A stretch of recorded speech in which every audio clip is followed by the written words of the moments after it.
Hello, c'est Lauriane de la chaîne Marathon des langues. Bienvenue dans les défis de l'été. Un podcast égale un défi langue par jour. Alors, j'espère que vous avez commencé à relever les défis précédents et que vous êtes prêts pour relever le nouveau défi quotidien, le défi d'aujourd'hui, qui sera d'écouter de la musique. Alors, pas seulement écouter, on va profiter des tubes de l'été.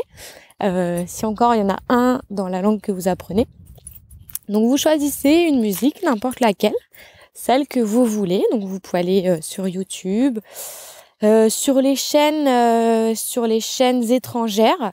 Donc ça, je peux vous conseiller d'utiliser l'application TuneIn Radio. TuneIn Radio, sur laquelle vous retrouvez plein de chaînes dans des langues étrangères, dans des langues différentes. Et donc, choisissez-en une. Donc, vous l'écoutez. Alors, déjà, on va faire ça par étapes. Première étape, ça sera de l'écouter. La deuxième étape, ça sera... vous l'écoutez une deuxième fois, mais cette fois-ci, vous essayez de repérer des mots. Et essayez de repérer des mots que vous comprenez. Ça sera plus ou moins facile selon votre niveau, bien sûr. Mais si vous débutez, essayez d'en comprendre quelques-uns. Même si vous ne connaissez pas la traduction, il y a peut-être des mots que vous entendez depuis plusieurs fois qui sonnent, comme on pourrait dire en anglais, qui sonnent, mais vous savez pas ce que c'est, mais c'est pas grave. La troisième écoute, ça sera d'essayer de trouver la traduction. Donc ça, il y a des sites qui font ça. Il y a notamment La Coccinelle. Ça doit être lacoccinelle.net.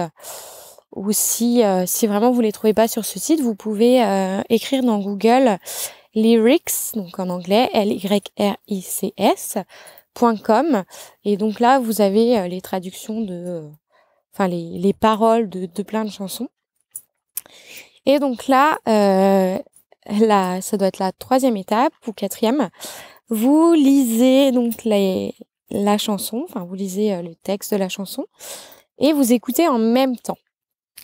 Et vous essayez de souligner des mots quelques mots, les soulignez pas tous bien sûr, quelques mots à traduire. Et donc ces quelques mots, vous les traduisez.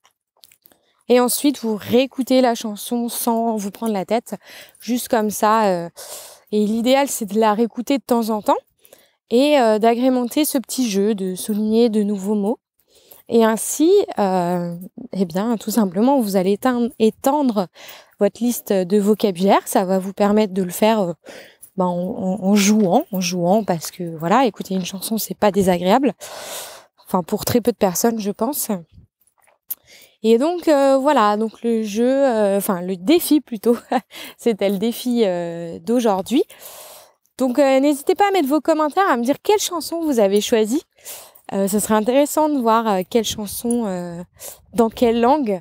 Ça pourrait donner des idées aux prochaines personnes, aux prochains marathoniens des langues qui voudraient relever le défi. Et donc, je vous souhaite un bel été. Et donc, moi, je vous retrouve demain pour le prochain défi de l'été.